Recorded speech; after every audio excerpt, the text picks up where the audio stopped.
Imagine standing before a church so breathtaking, it seems more like a fantasy than a place of worship. Today, we bring you one such church, a testament to faith, art, and history.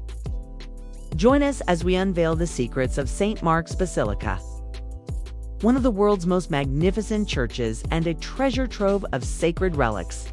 Hi everyone, welcome to this Sacred Spaces series, where we take you on a journey to discover the hidden stories behind the world's most magnificent places of worship. Each episode is a new adventure, exploring the history, art, and spiritual significance of iconic churches and cathedrals. Our journey today takes us to Venice, Italy, a city renowned for its canals, history, and artistic heritage.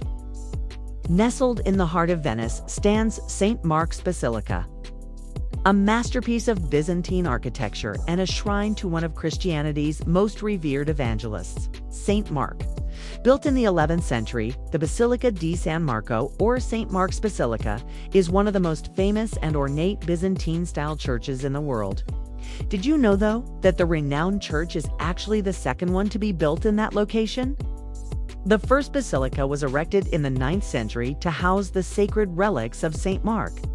In fact, the term basilica denotes a church that houses remains of a saint. These relics had actually been stolen, along with the body of St. Mark, one of the 4 apostles from Alexandria, Egypt. Since St. Mark is the patron saint of Venice, the thieves probably felt it only right that the saint be laid to rest in the city. In any case, the relics were safely smuggled out of Egypt and transported to Venice.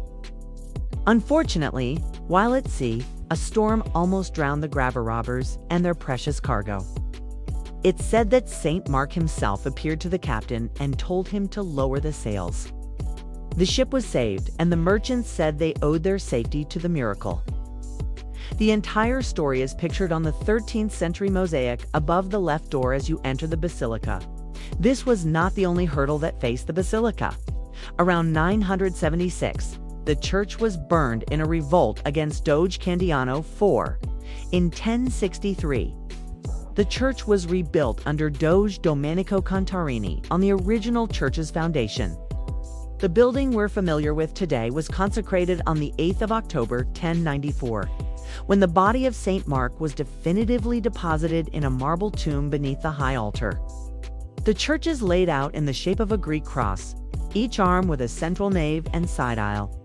5 splendid cupolas cover these arms and the point at which they intersect.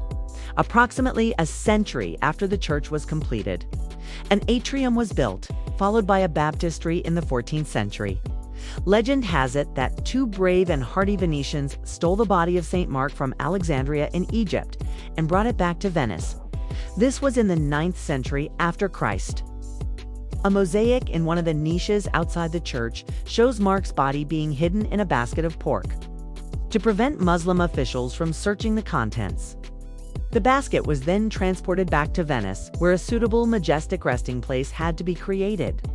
Originally, the patron saint of Venice was St. George. However, as Venice's power and prestige increased, the city fathers felt a more important and higher-ranking patron saint was required. Mark, as one of the gospel writers and an evangelist, was a perfect choice. For many years, the Church of St. Mark's was the private chapel of the Doge, the ducal head of the Republic of Venice. There was a side entrance leading directly from the Palazzo Ducale into the church. Today, the main entrance into the basilica is from St. Mark's Square. As I entered the atrium of the church and gazed around me, I was overwhelmed by the richness of the interior. Every available surface is covered with elaborate decorations and mosaic ceilings, often in gold. The floors are mosaics too, in both Roman and Byzantine styles. Floors, walls, and ceilings are richly adorned with intricate patterns. The atrium, or external covered arcade of the church, is richly decorated with Old Testament mosaics. It is possible to identify the story of Adam and Eve, their time in the Garden of Eden, and the temptation they encountered there. There's also a mosaic of the construction of the Tower of Babel, surrounded by crowds of people, presumably speaking in numerous tongues. Next, I spot a big boat and pairs of animals waiting to get on board. That must be a representation of Noah's Ark. Mosaics cover every inch of surface area on the walls and domes that surround me. In fact, a beady-eyed visitor can even spot Adam and Eve having a bit of a kiss and a cuddle. Unique in religious imagery. I'm not surprised. The Venetians are a canny, wily bunch, and they've always enjoyed a little bit of irreverence when it comes to religion. As our little party climbs half a dozen steps to enter the main body of the Basilica, I have a feeling that I am entering into a mosque or an Eastern place of worship. The feeling is definitely Oriental. In fact, my feeling of entering into a Byzantine atmosphere is quite correct. Various treasures looted from Constantinople at the time of the Fourth Crusade were brought back to Venice by the Venetians for safekeeping. Some might call it looting. The Venetians regarded it as stewardship of important artistic heritage. This central core of the church was built about 1,000 years ago, so it's no great surprise that subsidence, wear and tear, and endless visitors have left their mark on this unique historic place. The floors are irregular and undulating, like waves on a beach. The pulpit, where the bishops and clergy gave the faithful a good lecture every Sunday, is the biggest piece of porphyry or royal purple stone I have ever seen. Quite spectacular. It was almost certainly pillaged from the Church of Hagia Sophia in Constantinople, when Christian forces ransacked the city and stole many of its treasures in 1204. The pulpit is so vast that 8 pillars are required to support it. Each one is shaped from different colored stone. In fact, the pulpit and its monumental dimensions sums up the egotistical and self-righteous attitude that the Venetians had too. Their territories and their wealth in the 13th and 14th centuries. Further into the church, we admire the complicated array of domes above our heads, all decorated with golden mosaics, depicting the New Testament and the life of Christ. Jesus entering Jerusalem on a donkey is beautifully portrayed. So too are the saints, apostles, and angels. They are all represented in the earthly paradise that is the Basilica of St. Mark's. Behind the high altar, there is a magnificent screen embossed with gold, enamel, and hundreds of precious stones. This screen is known as the Palla d'Oro. It gleams and sparkles as the emeralds, sapphires, rubies, and enamel pieces reflect the light. Usually, it faces the back wall of the church. It is rotated to face the congregation and for all to admire only on important feast days. It is regarded as possibly the finest example of Byzantine design and artistry and dates from the 10th century. It is yet another reminder of Venice's intimate connection with the Eastern Mediterranean and the lucrative trade routes it once controlled. Descending into the crypt.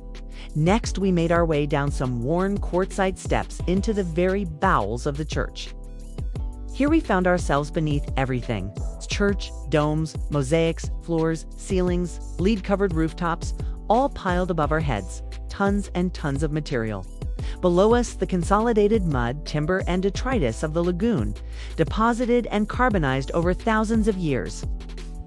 The crypt was underwater recently during the terrible floods of November 2019. However, the space has been dried out now. The evidence of hours of painstaking cleaning work is all around us. Ironically, the basement of the Basilica is now waterproof thanks to a huge investment project. However, in November, the water levels were so high that the lagoon water came in through a window, not through the foundations or from the basement itself. The crypt was so atmospheric, it felt like the beating heart of the Basilica. It's actually closed to the public at the moment, so we were very lucky to be down there. We saw the holy place where the remains of Mark are entombed. There's a contemporary and rather smart blue-green Murano glass crucifix there. Modern and very sparkly. I'm sure Mark would have approved. In addition to the remains of St. Mark, the Basilica is also home to a trove of beautiful and precious treasures, which has earned it the nickname Chiesa d'Oro, or Church of Gold. The largest of these treasures is also the easiest to see: the church's great mosaics. There are enough mosaics in the Basilica to cover nearly 2 football fields, mostly completed in gold. The mosaics took over 8 centuries to finish, and the long work and attention to details certainly shows. The mosaics represent stories from the Bible. allegorical figures, and scenes from the lives of Christ, the Virgin Mary, and many saints. The mosaics feature a literary text in Latin, mostly drawn from the books of the Old and New Testaments. There are medieval prayers or invocations. The individual figures of the saints are also accompanied by their names. It would take days to take in all of the small details of these exquisite works of art, especially since the mosaics change it throughout the day. The changes in light make the colors and scenes appear different. As well as the beautiful mosaics, the Basilica is home to a number of treasures, many of which were brought home from the Crusades. In particular, stolen from Constantinople or Istanbul. This includes the 4 bronze horses you can see, parts of the golden altar, chalices, and crosses. The treasure of St. Mark's encompasses over 280 pieces of gold, silver, glass, and other precious materials. As mentioned before, many of these treasures were taken following the conquest of Constantinople during the Fourth Crusade. These pieces are some of the finest examples of Byzantine art and craftsmanship. For the most part, they are liturgical chalices, bowls, and patens in semi-precious stone mounted on Byzantine enameled goldwork. It also includes 2 icons of the Archangel Michael with enameled frames. The majority of the 500 columns of the Basilica were also taken from Constantinople and date between the 6th and 11th centuries. The treasures of St. Mark's also include gifts from popes, royalty, or doges, along with Islamic vases and bowls and Venetian filigree. The spirit of St. Mark's Basilica is one of reverence, wonder, and a deep connection to the Christian faith.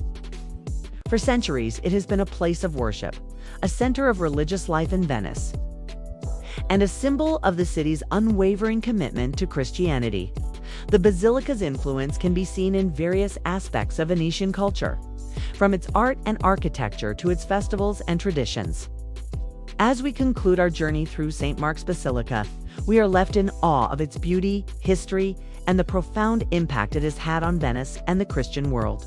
If you have ever visited, we invite you to share your experiences and insights in the comments below. And if you haven't yet, we hope that our video has inspired you to add this magnificent basilica to your travel list. Thank you for joining us on this episode of Sacred Spaces. We have brought you to some of the most breathtaking places of worship around the globe. Each location is a unique blend of history, art, and spirituality, offering a glimpse into the diverse cultures and beliefs that shape our world. If you are a lover of sacred architecture, history, or simply someone who appreciates the beauty of houses of worship, we invite you to subscribe to our channel. As always, we hope you have enjoyed this journey through the world's most magnificent churches and cathedrals.